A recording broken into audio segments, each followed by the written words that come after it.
क्या है ये मल्टीमीटर। इस मल्टीमीटर के थ्रू हम कई चीज़ों का मेजरमेंट करते हैं, जैसे कि वोल्टेज का, एम्पियर का, एसी वोल्टेज का, डीसी वोल्टेज का, डीसी एम्पियर का, रेजिस्टेंस का, और इसमें से हम आपके ट्रांजिस्टर को भी चेक करते हैं कि वो एनपीएन ट्रांजिस्टर है या पीएनपी ट्रांजिस्टर है।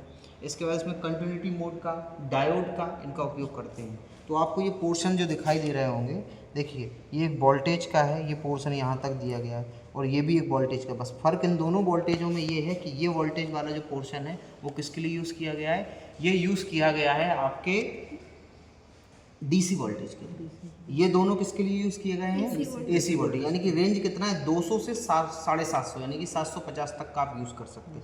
तो ये पूरा पोर्शन रहता है। जैसे कि किसी, अब ये क्या है, ये प्रोब है, क्या है, प्रोब, इन्हें क्या बोलते हैं, प्रोब। तो ये क्या है, इनकी निडल्स रहती हैं ये दोनों, जिससे हम किसी भी चीज़ को चेक करते हैं। और ये इसकी एक कॉमन वायर रहती है, ठीक है, और ये इसकी एक, इस तरीके से मान लीजिए आपकी नज़र से कि फेज वायर होगी, लेकिन एक प्लस एक माइनस रहता है।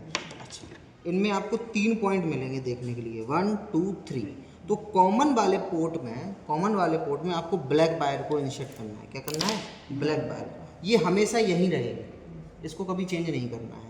अच्छा, रेड वायर को आपको इसमें वोल्टेज और मिली एम्पियर रेजिस्टेंस निकालना है, तो यहाँ पर डालेंगे। और अगर आपको 10 एम्पियर डीसी को चेक करना है तो आप ऊपर डालेंगे, ठीक है। अभी हम वोल्टेज और रेजिस्टेंस को चेक करेंगे तो इस पर डाल रखा है, तो हमने इसको यहाँ पे डाल दिया है, ठीक है। तो ये हमारा सर्किट तैयार हो गया। अच्छा, अब सपोज कीजिए कि ये वायर है, यहाँ पे कंटिन्यूटी मोड है। कंटिन्यूटी मोड का मतलब होता है कि एक इनपुट से सप्लाई को देने के बाद दूसरे इनपुट में सप्लाई घूम करके आएगी। तो अगर वो सही सर्किट होगा तो फिर वो कंटिन्यूटी मोड पर चलेगा, हमारा ये बीप करने लगेगा। इससे हमको पता चल जाएगा कि ये कैसा है, सही है।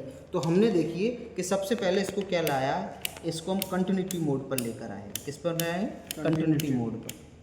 ये देखिए ये पहुंच गया कंटिन्यू। ये एरो दिख रहा है आप लोगों को, ये एरो दिख रहा है, ये आप लोग भी देख, ये एरो दिख रहा है, इसमें ये जो कंटिन्यूटी मोड बना हुआ है इस पे पहुंचे हैं। अब हम इन दोनों को जब चेक करते हैं तो देखिए आपको साउंड आएगा, आ रहा है साउंड, ये साउंड आएगा, यानी कि ये सर्किट सही है। तो हम इन दोनों सर्किटों को चेक करेंगे कि मान के चलो हमारे पास कई सारे वायर हैं, ये देखिए 3 वायर हैं। अब हमें पता नहीं है कौन सा वायर इससे कनेक्टेड है, कौन सा नहीं। तो एक वायर को हम यहाँ कराएंगे टच, एक को इससे टच कराएंगे। ये अगर बीप कर रहा है तो ये वायर है इसका दूसरा सिरा, देखो नहीं कर रहा है, हम इस वाले से चेक कराते हैं।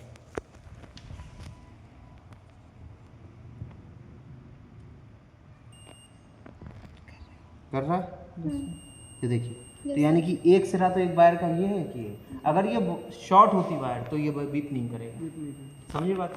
इसी तरीके से हमें किसी चीज़ का रेजिस्टेंस निकालना हो तो हम सोच सकते हैं कि इसका रेजिस्टेंस हम 200 पे लगाते हैं।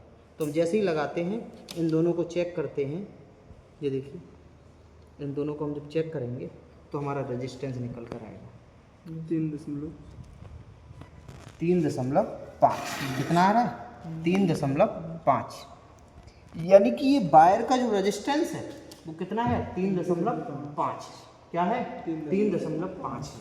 तो 2 चीज़ें हम देखे आज, किस किस को देखा कि कंटिन्यूटी मोड कैसे चेक करते हैं और रेजिस्टेंस को कैसे चेक करते हैं। समझ गए बात को।